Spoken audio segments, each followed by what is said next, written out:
आइए आज हम बात करते हैं वसीयत के बारे में। वीडियो को लास्ट तक देखिए, वसीयत से रिलेटेड कुछ बातों को जानिए। सामान्यतः यदि कोई व्यक्ति उसकी संपत्ति का वसीयत नहीं करता है और संपत्ति का वसीयत करने के पहले उसकी मृत्यु हो जाती है, तो ऐसे में उत्तराधिकार कानून के अंतर्गत संपत्ति का बंटवारा हो जाता है। लेकिन यदि कोई व्यक्ति अपने मृत्यु के पूर्व अपनी संपत्ति का वसीयत कर देता है, तो ऐसी कंडीशन में संपत्ति का बंटवारा वसीयत के अनुसार किया जाता है। संपत्ति को उस व्यक्ति को हस्तांतरित किया जाता है जिसका उल्लेख वसीयतकर्ता ने वसीयत में किया होता है। जैसा कि हम सभी जानते हैं कि संपत्ति को लेकर परिवार में लड़ाई झगड़े होते ही हैं। अगर कोई व्यक्ति अपने जीवन काल में संपत्ति का बंटवारा नहीं करता है और वसीयत भी नहीं लिखता है, तो कई परिस्थितियां ऐसी होती हैं कि उस व्यक्ति के मरने के बाद संपत्ति को लेकर पारिवारिक विवाद होता है। अतः वसीयत को लिखना एक समझदारी का कार्य है। आइए अब हम जानते हैं कि वसीयत क्या होती है। वसीयत एक लीगल दस्तावेज है जिसके माध्यम से वसीयतकर्ता अपनी संपत्ति को उसकी मृत्यु के बाद किन किन लोगों को देना है या उसकी संपत्ति किसे देना है, इस बात का उल्लेख इस दस्तावेज में करता है। वसीयत के माध्यम से वसीयतकर्ता अपनी संपत्ति को अपनी इच्छा से उसके मृत्यु के बाद जिसे चाहे उसे दे सकता है। आइए अब हम जानते हैं कि वसीयत कौन कर सकता है। वसीयत करते वक्त वसीयतकर्ता की उम्र 18 वर्ष पूर्ण होना चाहिए। वसीयतकर्ता बालिग होना चाहिए। वसीयतकर्ता की मानसिक स्थिति ठीक होनी चाहिए। वसीयतकर्ता जिन संपत्ति की वसीयत करता है वह संपत्ति उसकी स्वयं की होनी चाहिए। वसीयतकर्ता अपनी स्वअर्जित संपत्ति को वसीयत कर सकता है।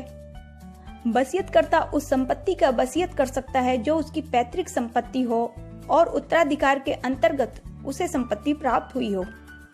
वह अपने हिस्से की संपत्ति का ही वसीयत कर सकता है। वसीयतकर्ता अपनी चल अचल दोनों प्रकार की संपत्ति का वसीयत कर सकता है।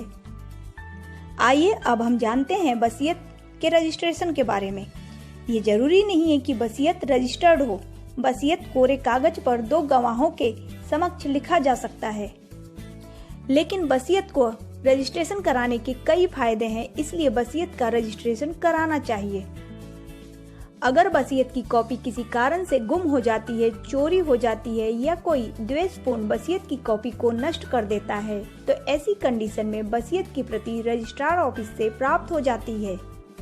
जैसा कि हम सभी जानते हैं कि वसीयत वसीयतकर्ता के मृत्यु के बाद ही मान्य होता है। ऐसे में जब वसीयतकर्ता की मृत्यु होती है, उसके बाद उसकी संपत्ति में बहुत से लोग हिस्सा लेने आ जाते हैं।